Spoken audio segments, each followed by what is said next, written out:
When WordPress is first installed, it formats in a blog style layout like you see here, with posts added in chronological reverse order with the latest post at the top and the oldest post on the bottom.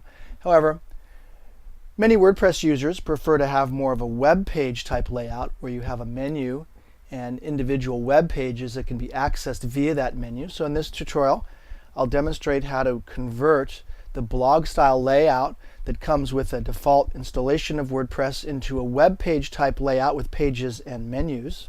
So to convert our default blog style layout to a page style layout, the first thing we'll need to do is to create some pages in the dashboard or back end. So let's go to the back end dashboard.